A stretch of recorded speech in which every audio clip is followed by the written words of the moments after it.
अस्सलामु अलैकुम। उम्मीद करता हूँ कि आप सब ठीक ठाक होंगे। Today we are present with second lecture. The second lecture name is introduction of cell, यानी सेल का तारुफ। यानी यहाँ पर हम सेल को डिफाइन भी करेंगे और इसके साथ साथ ऑर्गेनिज्म जो होता है ये डिवाइड होती है किस बेस पे, सेल नंबर की बेस पे। First of all introduction of cell, यानी सबसे पहले हम एटाइमोलॉजी की तरफ आते हैं। वो एटाइमोलॉजी हम किस चीज़ को कहते हैं? अगर आप किसी वर्ड की हिस्ट्री या इसकी ओरिजिन देखते हैं तो इसको हम क्या कहते हैं? एटाइमोलॉजी कहते हैं। यानी सेल का एटाइमोलॉजी क्या है? यानी the word cell is derived from a Latin word cellula cella which means tiny chamber या स्मॉल रूम, स्मॉल बॉक्सेस। यानी सेल का जो वर्ड है ये डिराइव हुआ है, अहज हुआ है एक लैटिन वर्ड से, यानी सेलुला, जिसका मतलब क्या है? इसका मतलब होता है टीनी चेंबर या स्मॉल रूम्स और स्मॉल बॉक्सेस। इसका मतलब ये है। यानी सेल का जो वर्ड ये डिराइव हुआ है, अखज हुआ है एक लैटिन वर्ड से सेलुला, जिसका मतलब क्या है? टीनी चेंबर या स्मॉल रूम या स्मॉल बॉक्सेस। इसके बाद हम डिफिनीशन की तरफ आते हैं कि सेल का डिफिनीशन क्या है। यानी cell is the basic structural and functional unit of all living organism. यानी जितनी भी लिविंग ऑर्गेनिज्म होती हैं इसकी स्ट्रक्चरल यूनिट भी है और इसके साथ साथ फंक्शनल यूनिट भी है। यानी जितनी भी लिविंग ऑर्गेनिज्म होती हैं ये सेल से बने होते हैं। यानी सेल जो होती है ये हमारी बॉडी का बिल्डिंग ब्लॉक है, यानी बिल्डिंग ब्लॉक है। यानी सेल को हम स्ट्रक्चरल यूनिट और फंक्शनल यूनिट क्यों कहते हैं? यानी हम तो इसकी डिफिनीशन ये करते हैं कि cell is the basic structural and functional unit of all living organism. यानी जितनी भी लिविंग ऑर्गेनिज्म होती हैं इसकी स्ट्रक्चरल यूनिट भी है और फंक्शनल यूनिट भी है। और इसकी स्ट्रक्चरल यूनिट इसको हम क्यों कहते हैं? Why they are called cell is the structural unit of our body. हमारी बॉडी को इसको हम ये क्यों कहते हैं कि हमारी बॉडी का स्ट्रक्चरल यूनिट है। और इसको फंक्शनल यूनिट क्यों कहते हैं? यानी स्ट्रक्चरल यूनिट हम इसकी इसलिए कहते हैं, ये हमारी बॉडी में जितनी भी स्ट्रक्चर होती है ये किस चीज से बनी होती है? ये सेल से बनी होती है। इस वजह से इसको हम क्या कहते हैं कि सेल जो होती है ये हमारी बॉडी का स्ट्रक्चरल यूनिट है। यानी जितनी भी लिविंग ऑर्गेनिज्म होती है इसकी ये स्ट्रक्चरल यूनिट है। और फंक्शनल यूनिट क्यों कहते हैं? इसको फंक्शनल यूनिट इसलिए कहते हैं क्योंकि ये हमारी बॉडी का जो होते हैं जितनी भी फंक्शन होती है लिविंग ऑर्गेनिज्म में हमारी बॉडी में ये सेल परफॉर्म करती हैं। इस वजह से इसको हम क्या कहते हैं कि सेल जो होती है ये फंक्शनल यूनिट भी है तमाम जानदार अशिया की। इस वजह से इसको हम फंक्शनल यूनिट भी कहते हैं क्योंकि हमारी बॉडी में जितनी भी फंक्शन होती है और जो हम सुनते हैं ये सारे फंक्शन जो होती है ये सेल करती है। इसके बाद हम आते हैं organism can be divide into two group. यानी ऑर्गेनिज्म जो होता है ये डिवाइड हुए हैं दो ग्रुप में। किस बेस पे ये डिवाइड हुए हैं? सेल नंबर की बेस पे। यानी ऐसे ऑर्गेनिज्म मौजूद है, यानी ऐसे लिविंग ऑर्गेनिज्म अगर वो एक सेल से बने होते हैं तो इसको हम क्या कहते हैं? फिर यूनिसेलुलर कहते हैं। अगर ऐसे ऑर्गेनिज्म ऐसी जानदार अशिया जिसकी बॉडी जो होती है एक से ज्यादा सेल पर मुश्तमिल हो तो इसको हम मल्टीसेलुलर कहते हैं। यानी यूनिसेलुलर ऑर्गेनिज्म कंसिस्टिंग, यानी यूनि का मतलब है, अगर हम इस वर्ड को देखें, uni means one, cellular means cell. यानी ऐसे जानदार ऐसे ऑर्गेनिज्म जिसकी बॉडी एक सेल पर मुश्तमिल हो तो ऐसे ऑर्गेनिज्म को हम क्या कहते हैं? Unicellular organism. यानी organism consisting of only one cell. यानी ऐसे ऑर्गेनिज्म ऐसे जानदार जिसकी बॉडी एक सेल पर मुश्तमिल हो तो इसको हम यूनिसेलुलर ऑर्गेनिज्म कहते हैं। ये कौन कौन से हो सकते हैं? यानी यूनिसेलुलर ऑर्गेनिज्म कौन कौन से हो सकते हैं? फॉर एग्जांपल एक होता है अमीबा, पैरामीशियम, बैक्टीरिया, क्लेमाटिमोनास। यानी ये एक यूनिसेलुलर ऑर्गेनिज्म है। अमीबा जो होता है ये एक सेल से बने होते हैं, पैरामीशियम भी एक सेल से, बैक्टीरिया भी, क्लेमाटिमोनास भी ये एक सेल से बने होते हैं। इसको हम यूनिसेलुलर कहते हैं। मल्टीसेलुलर ऑर्गेनिज्म ऐसे ऑर्गेनिज्म जो एक से ज्यादा सेल पर मुश्तमिल, यानी many different types of cell, जो डिफरेंट टाइप्स ऑफ सेल एक से ज्यादा सेल पर मुश्तमिल हो तो ऐसे ऑर्गेनिज्म को क्या कहते हैं? जिसकी बॉडी एक से ज्यादा सेल पर मुश्तमिल हो या organism having many different types of cell पर मुश्तमिल हो तो ऐसे ऑर्गेनिज्म को हम क्या कहते हैं? मल्टीसेलुलर ऑर्गेनिज्म कहते हैं। इस वजह से कहते हैं कि ये एक से ज्यादा सेल पर मुश्तमिल हो। तो इसका एग्जाम्पल है रेट, एलिफेंट, प्लांट्स, ह्यूमन, ये जितनी भी एग्जांपल हैं ये मल्टीसेलुलर हैं, यानी ये एक से ज्यादा सेल पर मुश्तमिल हैं। इस वजह से इसको हम मल्टीसेलुलर कहते हैं। यहाँ पर हमने एक अमीबा, जितनी भी यूनिसेलुलर ऑर्गेनिज्म है जो हमने अभी पढ़ा कि यूनिसेलुलर ऑर्गेनिज्म जो होते हैं जो एक सेल से बने होते हैं। इसकी डायग्राम यहाँ पर हमने ड्रा किया है, इसको हम अभी पढ़ाते हैं और इस आप लोगों को सिखाते हैं कि अमीबा क्या होता है। Amoeba first of all amoeba जो होती है ये यूनिसेलुलर ऑर्गेनिज्म है, ये यूनिसेलुलर लिविंग ऑर्गेनिज्म है, यानी एक सेल से ये बने होते हैं। और ये कहाँ पर मौजूद होती है, ये जितनी भी वाटर स्टेगनिंग वाटर होती है इसमें ये मौजूद होती हैं, यानी पोन्ड्स, तालाब, लेक्स, झील्स वगैरह ये यहाँ पर मौजूद होती हैं। ये अमीबा ये एनिमल लाइक प्रोटिस्ट है। क्या है? एनिमल लाइक प्रोटिस्ट है, यानी एनिमल लाइक इसलिए कहते हैं एनिमल लाइक प्रोटिस्ट क्योंकि इसमें ना तो सेल वॉल है, इस वजह से ये एनिमल लाइक कैरेक्टरिस्टिक इसकी कैरेक्टरिस्टिक एनिमल लाइक की तरह होती है, यानी एक तो नस्ल वाल मौजूद होती है और दूसरा इसमें तो क्लोरोफिल होती है, यानी ये हेटेरोट्रॉफ है। हेटेरोट्रॉफ का मतलब ये है which can not prepare their own food, जो खुराक को खुद तैयार नहीं कर सकते हैं, ये हेटेरोट्रॉफ भी है, यानी ये दोनों जो होती है एनिमल लाइक कैरेक्टरिस्टिक इसमें मौजूद होती है।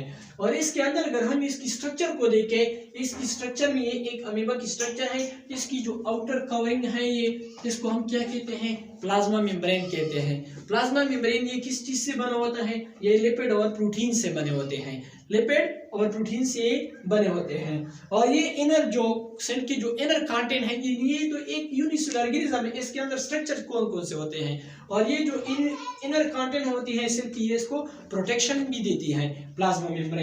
और इसके बाद हम आते हैं इसका जो दूसरा हिस्सा है अमीबा का, जिसको हम जो फिंगर लाइक प्रोजेक्शन होती है, यानी साइटोप्लाज्म से जो फिंगर लाइक प्रोजेक्शन एराइज हुआ है इसको हम क्या कहते हैं? इसको हम फिंगर लाइक प्रोजेक्शन जो एराइज होती है इसको हम सुडोपोडिया कहते हैं। सुडोपोडिया का फंक्शन क्या है अमीबा में? इसका फंक्शन होता है लोकोमोशन, यानी ये मूवमेंट में हेल्प देते हैं, यानी एक जगह से दूसरी जगह अमीबा को मूवमेंट में मदद देते हैं। यानी अमीबा ये किस चीज के लिए इस्तेमाल करते हैं? अमीबा लोकोमोशन के लिए इस्तेमाल करता है, एक जगह से दूसरी जगह मूवमेंट करने के लिए इस्तेमाल होती है।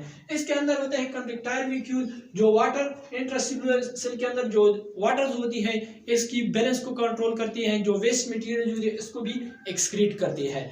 और इसके बाद सुडोपोडिया के जरिए ये जो फूड वगैरह जो होती है इसको भी इनगल्फ करती है, जिसको हम फिगोसाइटोसिस कहते हैं, जो फूड को इनगल्फ करते हैं। इस सुडोपोडिया के जरिए फूड को भी इनगल्फ करते हैं। ये फूड जो होती है एंटर होती है किस चीज में? फूड वैक्यूल में। फूड वैक्यूल फिर इसको क्या करता है? डाइजेस्ट करते हैं। इसके बाद होता है न्यूक्लियस। न्यूक्लियस का काम क्या होता है? ये सेल का सेंटर होता है, यानी ये एक मरकज होती है, ये सेल की तमाम एक्टिविटीज जो होती है ये न्यूक्लियस परफॉर्म करते हैं। और इसके बाद हम आते हैं इसके अंदर जो होती है दो किस्म के, इसके अंदर साइटोप्लाज्म होती है। साइटोप्लाज्म की दो ग्रुप्स मौजूद होती है। एक्टोप्लाज्म दो ग्रुप में डिवाइड हुई है, एक्टोप्लाज्म, एंडोप्लाज्म।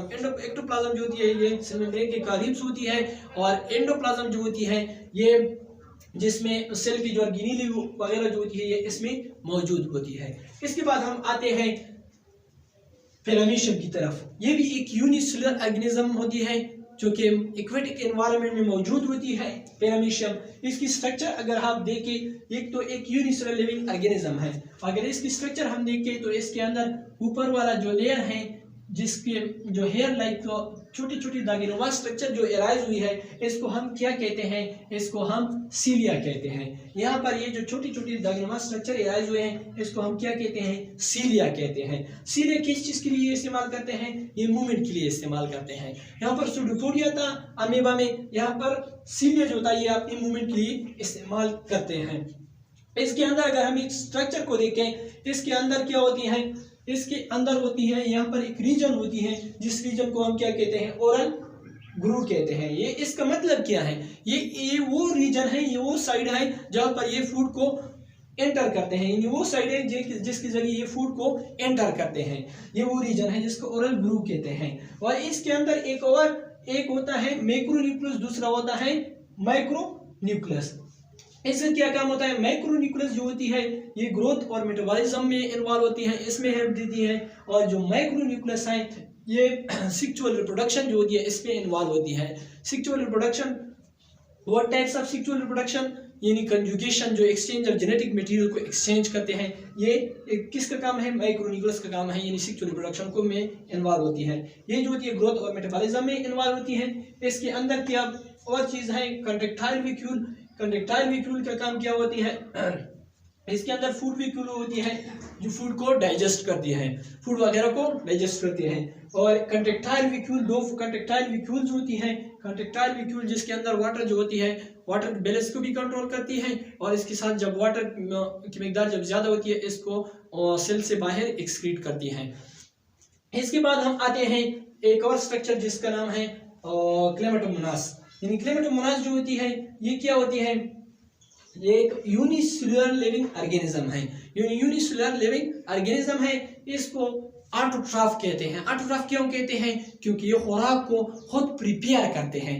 क्या करता है? खुराक को खुद प्रिपेयर करते हैं। इसके अंदर एक ग्रीन पिगमेंट मौजूद होती है जिसको हम क्लोरोफिल कहते हैं। इसकी ग्रीन पिगमेंट की वजह से ये खुराक को खुद प्रिपेयर करते हैं। इसके अंदर अगर हम इसकी स्ट्रक्चर को देखें, ये क्लेमाटोमोनास है। इसके अंदर फ्लैजेला मौजूद होती है जो मूवमेंट के लिए इस्तेमाल करते हैं। इसको हम फ्लैजेलेट ऑर्गेनिज्म, जिसमें फ्लैजेला होती है, इसको हम फ्लैजेलेट कहते हैं। यानी फ्लैजेला जो होती है अपनी मूवमेंट के लिए इस्तेमाल करते हैं। एक और स्ट्रक्चर फ्लैजेला की जो बेस होती है, यहाँ पर विक्यूल मौजूद होती है जो एक्सक्रीशन और रिस्पिरेशन के लिए इस्तेमाल करते हैं, ये विक्यूल। और इसके बाद होता है एक कप शेप स्ट्रक्चर यहाँ पर मौजूद होती है। इसके अंदर क्या होती है? कप शेप स्ट्रक्चर जो होती है, यानी कप शेप क्लोरोप्लास्ट, जिसको हम क्या कहते हैं? ये कप शेप क्लोरोप्लास्ट इसमें मौजूद होती है, जिसके अंदर क्लोरोफिल ग्रीन पिगमेंट मौजूद होती है। ये ग्रीन पिगमेंट किस चीज के लिए इस्तेमाल होती है? ये फोटोसिंथेसिस प्रोसेस को परफॉर्म करती है, यानी अपने खुराक को परफॉर्म करके यानी खुराक को तैयार करते हैं। इसके अंदर एक और स्ट्रक्चर है जिसको न्यूक्लियस। न्यूक्लियस जो होती है ये मुख्तलिफ फंक्शन को